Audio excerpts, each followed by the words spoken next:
전도서 4장 6절부터 12절까지 말씀이 되겠습니다. 전도서 4장 6절부터 12절까지 이 말씀을 교독하겠습니다. 제가 4장 6절. 전도서가 951쪽입니다. 구약 951쪽.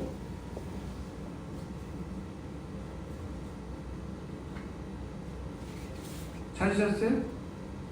찾으셨어요? 네. 전도서 4장 6절부터 12절. 제가 6절 읽습니다. 두 손에 가득하고 수고하며 바람을 잡는 것보다 한 손에만 가득하고 평온함이 더 나으니라.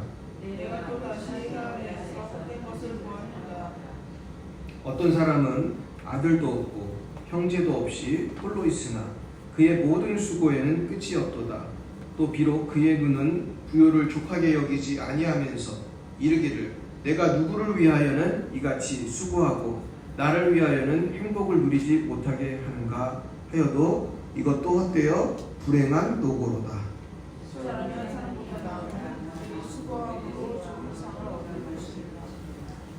혹시 그들이 넘어지면 하나가 그 동물을 붙들어 일으키려니와 홀로 있어 넘어지고 붙들어 일으킬 자가 없는 자에게는 화가 있으리라.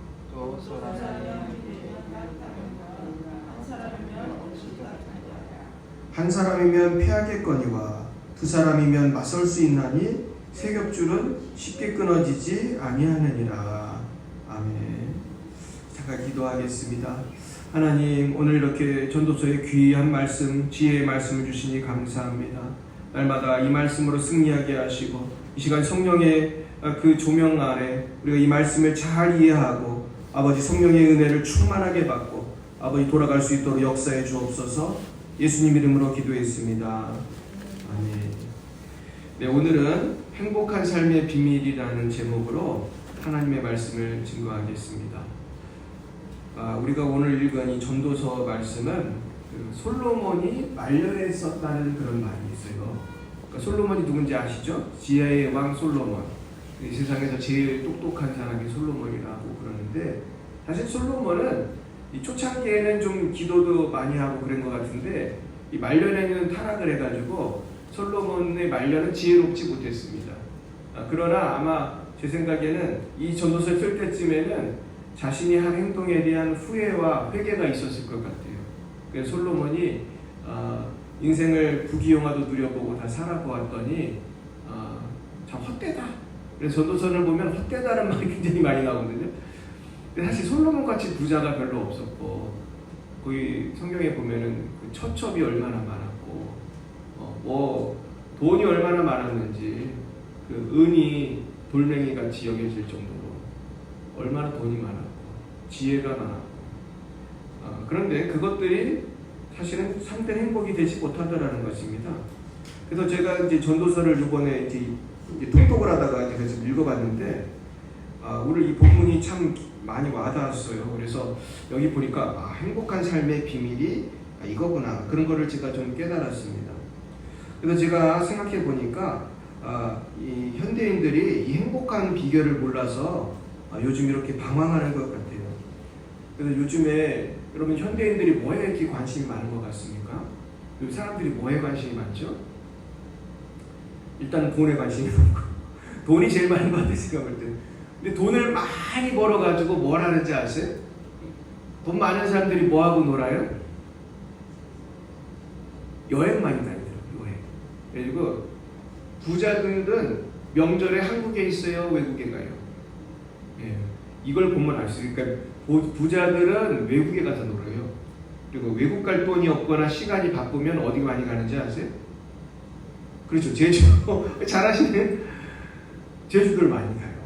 제가 이번 명절에, 이번에 이제 설날에도 제가 이제 한번 궁금해서 제가 제주 항공의 애플리케이션이 있어가지고 그거 누르면은 매진됐나 안 됐나 금방 알 수 있거든요. 그걸 한번 살펴봤어요.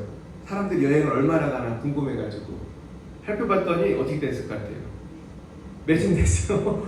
오늘 정말 신기한 거는 연휴가 있는데 첫날 매진된 건 이해가 가능하나. 둘째 날도 매진이 됐더라고. 근데 보니까 되게 신기한 건 마지막 날도 매진이 된 거예요. 그 월요일 날은 이제 화요일 날 출근해야 되는데 월요일에도 매진이 됐더라고요. 그래서 이게 왜 매진됐을까? 근데 제가 생각해 보니까 아마 월요일 껴가지고 또 며칠 노는 사람이 있는지 잘 모르겠지만 하여튼 연휴 거의 내내 매진이에요. 그래 사람들은 요즘에 돈에 관심이 많고 놀러 다니고 돈 많은 사람은 제주도도 안 가요. 더 멀리 가지. 그래가지고 좀 진짜 돈이 많이 있는 사람은 그 막 유럽도 가고 막 미국도 가고 막.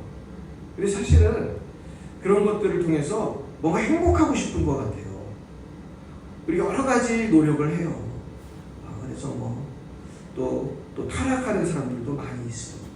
어떤 성적인 타락, 또 어떤 사람은 중독. 그래서 뭐 마약 요즘에 연예인들 나오지만은 이미 구라파에서 마약이 많이 상용화돼가지고 미국은 제가 그 미국 법을 검색을 해봤더니 미국은요, 미국이 50개 주라고 그러는데 미국 주 중에서 마리화나라는 마약 있잖아요. 그 마리화나 마약은 더 이상 불법이 아닌 주가 많아요. 그래가지고 무슨 뭐 물론 그건 뭐 메디칼한 이유 뭐 이런 식으로 설명이 돼 있지만은 그것을 사고 피고 그게 불법이 아닌 주가 많아요. 미국은. 그리고 네덜란드 같은 데도 제가 알기로 쉽게 마약을 살 수 있고. 결국 사람들은 술 먹고 맛있는 거 먹고 심지어 이걸로 안 되니까 마약도 하고 놀러도 다니고 행복하고 싶어요. 그러나 이것이 참된 행복을 줄 수가 있을까요? 오늘 말씀은 그게 안 된다는 거예요.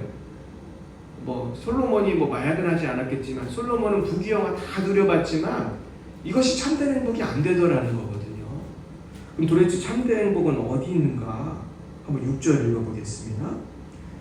두 손에 가득하고 수고하며 바람을 잡는 것보다 한 손에만 가득하고 평온함이 더 나으니라. 네, 여기 비밀이 나와요. 첫 번째, 마음의 평온함이 행복의 비밀이라는 거예요. 두 손에 가득하고 수고하며 바람을 잡는 것보다 한 손에만 가득하고 평온함이 더 나으니라. 제 이 말씀을 참 좋아하는데 이게 무슨 말씀입니까? 두 손에 가득한 했는데도 수고하고 막 그러는데 바람을 잡는 것처럼 행복이 안 잡힌다는 거죠. 이해가시죠? 돈을 많이 벌었어. 돈을 많이 벌어가지고 막 유럽도 가고 막 미국도 가고 하와이도 가고 막 맛있는 것도 실컷 먹어보고 막 100만 원짜리 뷔페도 먹어보고 그런 게 있는지 모르겠지만 하여튼 뭐 100만 원짜리 먹어보고 막 1000만 원짜리도 먹어보고. 제가 기사를 봤더니 중국의 어느 부자는 한 끼에 뭐 1000만 원인가 얼마짜리를 먹는데요. 이걸 어찌 혼자 다 먹겠어요? 욕심꾸러기지.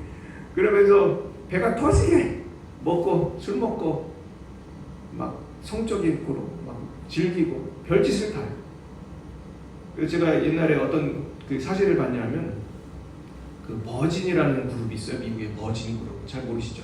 이 버진 그룹은 미국의 그 전화랑 인터넷 회사거든요.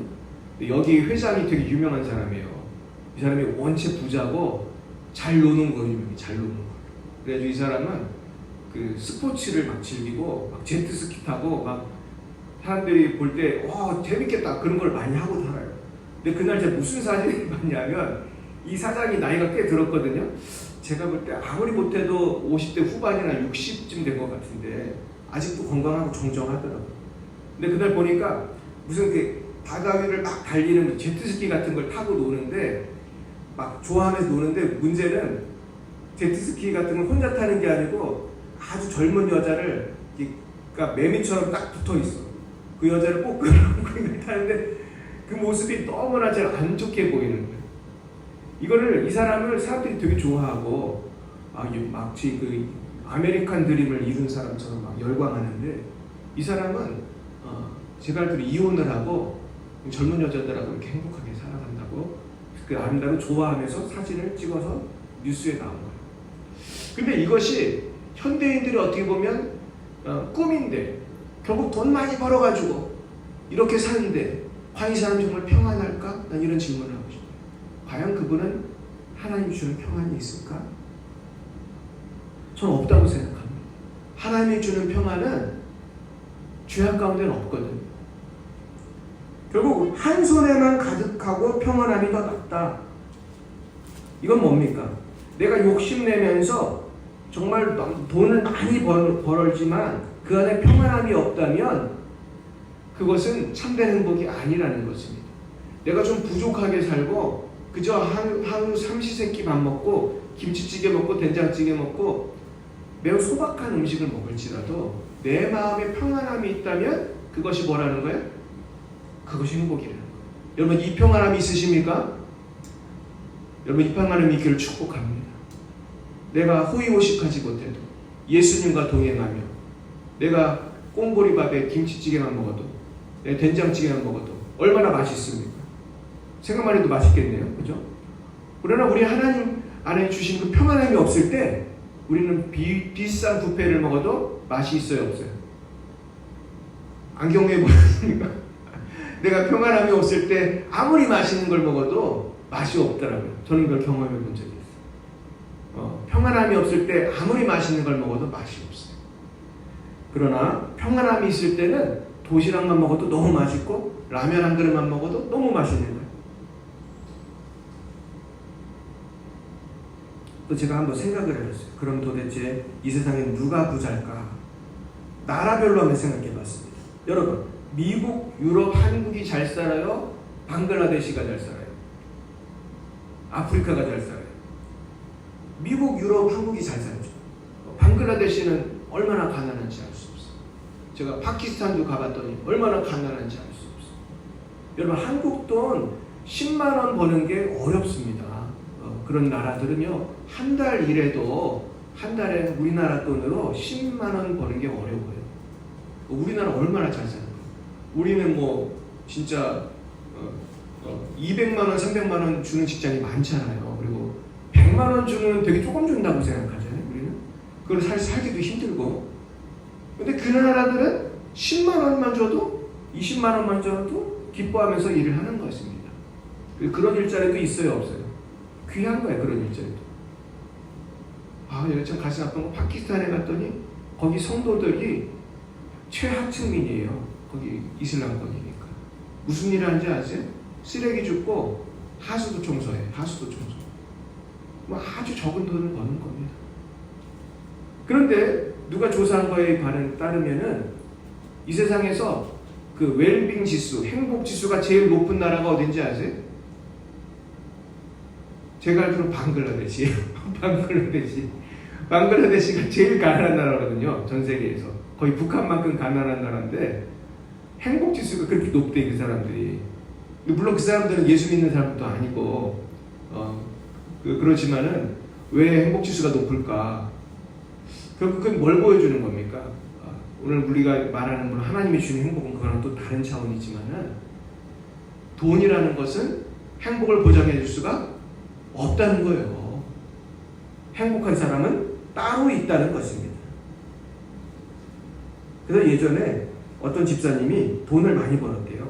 그 집사님 간증을 들어보니까 자기가 젊을 때 취직을 했는데 우리나라에서 자기가 하는 일을 할 수 있는 사람이 5명밖에 없는 매우 전문적인 일을 했대요. 그래서 이분은 주로 미국이나 외국 사람들을 상대하는 걸 했는데, 이게 미국은 한국은 낮밤이 다르잖아요. 그러니까 자기는 밤새도록 일을 했다는 거예요.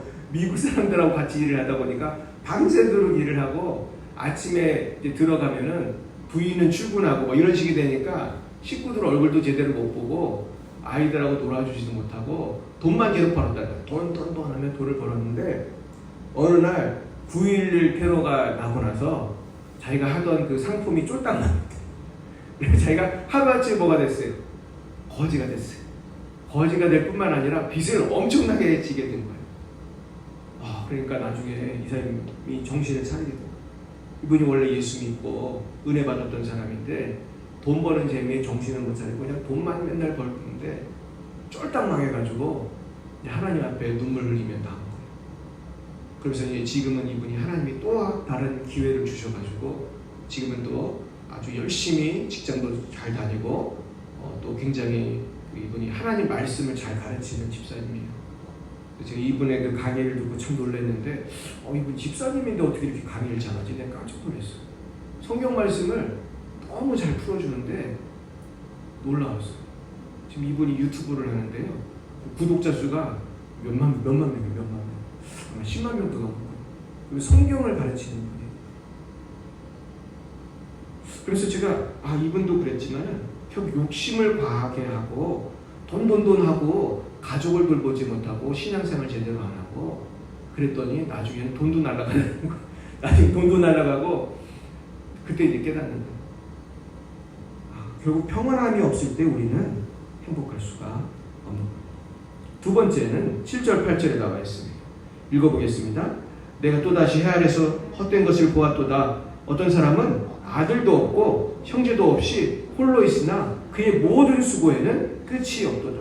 또 비록 그의 눈은 부유를 족하게 여기지 아니하면서 이르기를 내가 누구를 위하여는 이같이 수고하고 나를 위하여는 행복을 누리지 못하게 하는가 하여도 이것도 어때요? 불행한 요구로다. 여기 보시면은 그의 모든 수고에는 끝이 없도다. 또 비록 그의 눈은 부요를 족하게 여기지 아니하면서 이 사람은 누구냐면은 돈을 많이 벌면서도 수고해서 돈을 벌면서도 거기에 대해서 만족하지 못하는 거예요. 그러면서 이 사람은 자식도 없고 형제도 없으니까 내가 누구를 위해서 이 돈을 버는 거지? 이러는 거예요. 아마 이 사람은 결혼도 안 했는지 자녀도 없고 형제도 없다는 거예요. 그런데 돈은 많이 벌었어요.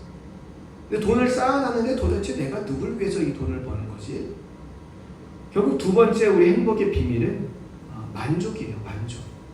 이 사람은 지금 만족하지 못하고 계속 수고를 합니다. 여러분 이런 분들 보셨습니까? 저는 이런 분들이 지금도 많다고 생각해요. 돈을 버는데 만족을 못해요. 그러면서 쉬는 분들이 쉬는 날이 있을 것 같아요? 없을 것 같아요? 없어요. 쉬는 날도 없어. 매일매일 일을 하고 돈을 벌어요. 근데 돈을 쓸 날은 없으니까 돈이 쌓이는 건 보이는데 정작 자기는 어디 놀러도 못 가고 맨날 돈만 버는 거야 그냥. 이런 분들이 지금 우리 중동시장에도 많아요. 우리 시장 우리 사장님들 상인들 보면은 한 달에 하루 쉬거든요. 근데 그날도 일을 한다고 내가 보니까 몇 집은 그날도 일을 해. 이건 쉰다는 거예요, 안 쉰다는 거예요? 이 1년 내내 안 쉰다는 거예요. 이분들 가만히 보면 요럴 때 쉬고 명절 때 하루인가 쉬어요. 그것도 딱 하루. 근데 또 명절에도 일하는 사람이 있어요. 야, 그럼 도대체 이분들은 언제 쉬는 거야? 내가 속으로 생각해봐요. 이분들은 주일에도 일하고 월요일에도 월화수목금토일 10년, 20년, 30년 계속 돈만 버는 거예요. 근데 만족함이 없는 거예요. 거기 사장님들한테 한번 물어보세요. 이제 만족하십니까? 한번 물어보세요. 아마 절대로 만족하지 않아요. 제가 아는 어떤 사장님은 하루에 몇백만 원을 벌어요. 우리 이 시장 사장님들 중에. 자기가 얘기해서 알았어요. 우리는 하루에 몇백만 원을 법니다. 아니 그럼 도대체 한 달에 얼마를 버는 거예요? 하루에 몇백만 원을 번대요. 물론 종업원이 한두 명 있긴 해요. 근데 뭐 100만 원만 벌어도 한 달이면 3천만 원인데 몇백을 번다니까 하루에. 근데 이분이 보니까 하루도 안 놀아. 보니까 쉬는 날이 없어. 계속 돈만 버는 거예요. 이러다 7, 80 되고 나중에 죽는 거예요. 그래서 마귀는 이렇게 사람들에게 돈만 벌게 하는구나. 그러면서 교회를 나가야 안 나와요. 안 나와. 이런 분들 전도하면 들을 척도 안 해요. 왜 돈 벌어야 되니까 계속. 그리고 돈 하다 죽는 거예요. 그냥 만족하지도 못하고. 그러나 나는 그래도 주일을 성수하고 쉰다 하지만은 사실 우리 생각해 보세요. 우린 남과 비교할 때 나의 부족함이 느껴질 때가 있어요, 없어요? 있죠. 저도 많이 있거든요. 남과 비교하면은 나는 너무나 가난한 거야. 난 너무나 부족한 거야. 그리고 내가 가난하지 않더라도 쟤가 너무 잘 사는 거야. 그게 배가 아픈 거예요. 속이 상해. 나는 왜 똑같이 동창인데 쟤는 왜 제너시스 타고 다니고 나는 왜 이걸 타고 다니고 나는 왜 조그만한 빌라에 사는데 쟤는 비싼 데 사냐. 우리 속이 상할 수 있어요. 그러나 여러분 우리가 만족할 때 행복이 오는 줄 믿습니다. 그래서 제가 옛날에 어떤 분한테 그런 강의를 들었어요. 우리는 절대로 해서는 안 되는 게 비교를 하면 안 된다. 따라해보겠습니다. 비교하지 말라. 범사에 감사하라. 그리고 이게 같이 가는 거예요. 비교하면 감사할 수 있어요, 없어요? 없어요. 저 집사님 돈 1,000만 원 벌었대. 이러면은 이제 기분이 나쁜 거예요. 그러니까 우리는 그분이 1,000만 원을 벌든 1억을 벌든 비교하면 안 돼. 어쩔 수 없이 비교할 수는 있겠지만은 그걸 자꾸 생각하면 안 돼. 나는 오늘 돈이 별로 없지만은 오늘 주님 주신 일용할 양식에 감사해야 할 줄 믿습니다. 여기에 행복이 있는 거예요. 그래서 결국 범사에 감사하라, 항상 기뻐하라, 쉬지 말고 기도하라. 이 말씀이 행복의 비밀인 줄 믿습니다. 그래서 우리가요, 남과 비교하지 않고 항상 만족해야 할 줄 믿습니다. 세 번째 행복의 비밀은 9절에서 12절에 있습니다. 읽어보겠습니다. 두 사람이 한 사람보다 나음은 그들이 수고함으로 좋은 상을 얻을 것입니다. 혹시 그들이 넘어지면 하나가 그 동물을 붙들어 일으키려니와 홀로 있어 넘어지고 붙들어 일으킬 자가 없는 자에게는 화가 있으리라. 또 두 사람이 함께 누우면 따뜻하거니와 한 사람이면 어찌 따뜻하랴. 한 사람이면 패하겠거니와 두 사람이면 맞설 수 있나니 세겹조는 쉽게 끊어지지 아니하느니라. 이것은 같이 하는 사람이 있을 때 행복하다는 거예요. 친구가 있고 가족이 있고 성도가 있고 우리가 같이 밥을 먹을 사람이 있을 때 밥이 맛있잖아요. 그렇죠? 혼자 집에서 아무리 맛있는 거 먹어봐요. 별로 맛있는지 잘 모르잖아요. 그런데 함께 할 때 행복한 거예요. 제가 예전에 탈북자들을 만나서 인터뷰를 하면서 탈북자의 생활을 조사한 적이 있어요. 이게 제 졸업 논문이었고 제가 쓴 책에도 있는데 어느 탈북자를 그날 서울에 가서 만났습니다. 그래가지고 탈북자로 이제 사시는 게 어떻습니까? 생활하는 게 어떻습니까? 뭐가 힘듭니까? 그랬더니 놀랍게도 제가 그분이 그런 말을 하는 거예요. 탈북자들이 많이 외롭습니다. 외롭다는 거예요. 이 북한에 살 때는 가난했지만 누가 있었습니까? 그 가족이 있고 친구가 있고 그랬는데 한국에 왔더니만 아는 사람도 별로 없고 외롭고 너무나 힘든 거예요. 그래서 그분이 자기가 아는 탈북자가 얼마 전에 자살을 했다고 그러더라고요. 그래서 그분이 나한테 그랬어요. 그분이 친구가 한 명이라도 있었으면 자살했겠습니까? 그러더라고요. 어느 그 말에 굉장히 공감이 갔습니다. 그 사람이 한국에 와서 이 새로운 시스템에서 새로운 사회에 적응하니까 얼마나 힘든 게 많겠어요. 근데 친구가 없으니까 외로운 밤을 계속 지내고 내가 여기에 왜 왔나 막 그런 생각을 하다가 이제 죽은 거예요. 근데 여러분 그 탈북자뿐만 아니라 현대인들은 내가 한국 사람이라도 아는 사람이 많다 해도 회사 동료가 있고 뭐 교인이 있고 뭐 이웃이 있고 해도 내가 정말 친밀감을 누리는 사람이 적으면은 외로운 거죠. 그렇죠? 저도 옛날에 어떤 모임에 갔는데 모르는 사람이 다 아는 사람들이에요. 주위에. 근데 친한 사람들이 아니라 그냥 아는 사람들은 별로 위로가 안 되더라고요. 그곳에 있는 게 고통이에요. 그래서 여러분 이 교회를 다녀도 친한 사람이 있어야 돼요. 옆에 있는 사람 보세요. 친해요 안 친해요? 옆에 사람들은 많지만 이 교회가 우리 교회 조그만 교회인데 우리 서로 사랑해야 할 줄 믿습니다. 우리가 서로 사랑하지 않고 말이죠. 우리가 소원하고 그러면 얼마나 이 교회 생활하는 게 짜증이 나고 짜증까지는 아니라도 외롭습니까? 근데 요즘 한국 사람들이 그 교회를 다녀도 자꾸 외롭게 다니는 사람들이 많아요. 우리 교회는 그런 사람 별로 없지만 큰 교회는 외롭게 다니는 사람이 많아요. 근데 그분들은 나름대로 이유가 있어요. 사람 만나고 사귀는 것도 어때요? 또 피곤한 일이라고 생각하는 거예요. 그래가지고 뭐 상처를 받았는지 어쨌는지 모르지만 그냥 큰 교회 가가지고 수천 명한테 딱 숨어있는 거예요. 그러면은 예배 끝나고 딱 바람처럼 사라지면 목사님도 알아요 몰라요? 몰라 누군지도 몰라. 그냥 안녕히 가세요 그러고 가는데 누군지도 몰라. 그리고 등록하세요 그런 얘기도 못해요. 이런 사람들 등록하세요 그러면 또 딴 교회로 가거든요. 그래가지고 저도 큰 교회에서 일할 때 목사님한테 들은 게 있어. 우리 담임 목사님이 뭐라고 그랬냐면은 등록하세요라고 하지 말래. 왜 그런지 아세요? 등록하세요라고 하면 부담 느껴가지고 또 안 나온다는 거예요. 그래서 우리 교회의 철칙은 뭐냐면 절대로 모르는 사람이 와도 말을 걸지 마라. 우리 목사님이 그랬어요. 말을 걸어서 부담을 주지도 마라. 그냥 쥐도새도 모르게 다니고 싶으면 10년이고 20년이고 그렇게 나오게 하라는 거예요. 근데 난 이해는 가지. 저도 그렇게 했거든요. 절대로 말을 안 걸어. 부담 느끼지 않게. 그래서 실제로 그렇게 바람처럼 다니는 분이 많았어요. 하지만 그렇게 신앙생활하는 건 어때요? 마음이 굉장히 외로운 거죠. 그러니까 우리가 행복이라는 거는 함께 나눌 때 있는 거잖아요. 이거 보면은 구절을 보세요. 두 사람이 한 사람보다 나으면 그들이 수고함으로 좋은 상을 얻을 것입니다. 이게 뭐예요? 같이 연합해서 뭔가 주님을 위해 충성할 때, 선한 일을 할 때 상이 있는 것이고 성과도 있는 것이고, 또 혹시 그들이 넘어지면 어때요? 하나가 그 동물을 붙들어 일으키려니와 홀로 있어 넘어지고 붙들어 일으킬 자가 없는 자에게는 화가 있으리라. 그렇잖아요? 나홀로에서 사는 사람이 대한민국에 얼마인지 아세요? 혼자 사는 1인 가구가 수백만 명이에요. 지금 요즘에 처녀촌과 결혼해야 안 해요? 안 해요. 결혼 안 하고 이혼한 사람들도 엄청 많아요. 그러니까 수백만 가구가 1인 가구예요.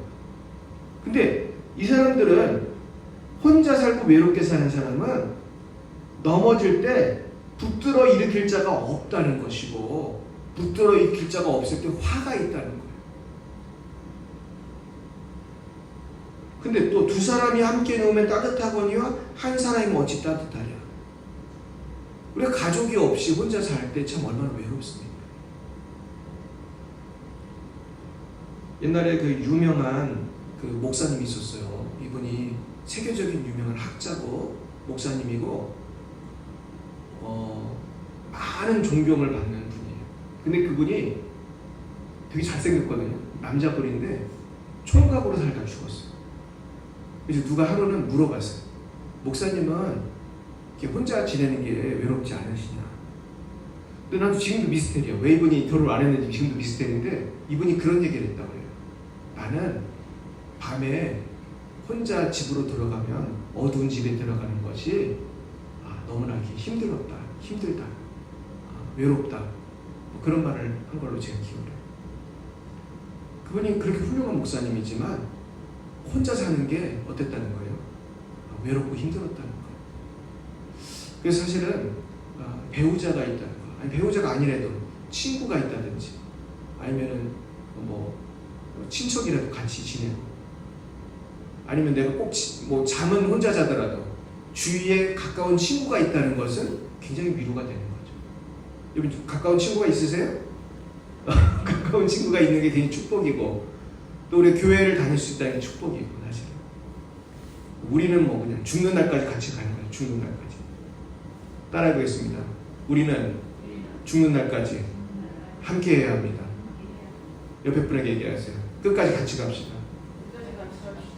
할렐루야. 네, 죽어도 옆에 오라고 지금 권사님 얘기했습니다. 우리가 그렇게 가야 되는 거예요. 그죠? 우리가 그럴 때 행복한 거죠. 한 사람이면 패하겠거니와 두 사람이면 맞설 수 있나니 세 겹절은 쉽게 끊어지지 않냐니. 제가 우리 교회 수모임 하는 이유가 그거예요. 한 사람이면 패한다는 거예요. 두 사람이면 맞설 수 있다. 그러니까 그게요. 시너지라는 말 있잖아요. 한 명이 감당할 수 없는 걸 두 사람이는 얼마든지 감당할 수 있는 거거든요. 제가 예전에 그 미국에서 공부할 때 어떤 글을 읽었는데, 미국의 어느 교회에 한 성도가 살고 있었는데 그 집에 불이 났대요. 미국은 이제 목조 건축이 많거든요. 우리 같은 아파트가 별로 없어요, 사실은. 한국같이 아파트만 나도 별로 없을 거예요, 진짜. 외국에 많이 가보면 한국, 중국 이런 데는 아파트가 많지만 동남아만 가봐도 단독주택이 많고, 미국은 거의 단독주택 위주로 살아요. 근데 불이 났으니 얼마나 속이 상합니까? 보험 같은 거 안 들어놓으면은 그냥 다 재산 손실이잖아요. 그게 몇 억짜리 그냥 다 날아가는 거죠. 근데 이분이 굉장히 불이 타가지고 너무나 속상해가지고 불타는 자기 집을 바라보고 있었는데 그 옆에 누가 있었다는 거예요. 같은 교회 성도님들이 옆에 와서 이렇게 손을 붙들어주고 같이 위로해줬다는 거예요. 그래서 이분이 쓴 글을 보면은 이것이 교회 아니겠느냐, 이것이 셀이 아니겠느냐, 이것이 수모임이 아니겠느냐. 결국 우리는 교회를 다닌다고 해도 서로 하나가 되지 않으면은 신앙생활을 해도 별로 행복함을 못 느끼는 거예요. 그러나 우리가 예수 안에서 서로 연합될 때 우리가 참된 행복을 누릴 줄 믿습니다. 그래서 오늘 말씀을 정리하고 있어요. 오늘 세 가지 행복의 비밀을 배웠죠. 첫째는 뭐였습니까? 평안함. 마음에 평화가 있어야 된다고 했죠. 예수님 안에 평화가 있는 줄 믿습니다. 내 주님 뜻대로 살고 평화가 있을 때 내가 큰 돈이 없어도 행복할 수가 있는 것이죠. 두 번째 뭐였어요? 만족이었어요. 만족. 내가 욕심을 내도 아무리 욕심을 내도 만족이 없으면 한도 끝도 없는 거죠. 행복이 없지만 만족할 때 행복이 있어요. 세 번째 뭐예요? 연합이에요. 이건 아는 사람이 많다는 뜻이 아니에요. 연합이라는 건 주님 안에서 하나가 되고 성령 안에서 하나가 되고 우리가 서로 붙들어주는 사람이 있어야 된다는 거죠. 그래서 우리가 많은 친구가 꼭 필요한 것은 아닙니다. 그러나 내가 한두 사람이라도 믿음의 벗이 있고 믿음의 친구가 있을 때 우리는 이 고난의 인생을 잘 극복할 수가 있을 것입니다. 옛날에 한 연못에 예쁜 붕어 2마리가 살고 있었습니다. 그런데 어느 날 붕어끼리 분쟁이 생겼어요. 서로 물고 뜯고 싸움을 했는데 결국 싸움 가운데 붕어 1마리가 죽었어요. 그래가지고 붕어가 물 위에 떠오르고 그 죽은 붕어의 살이 썩어 들어갔습니다. 1마리가 남은 붕어는 이제 저놈이 죽었으니까 내가 행복할 줄 알았어요. 그런데 어떻게 됐을까요?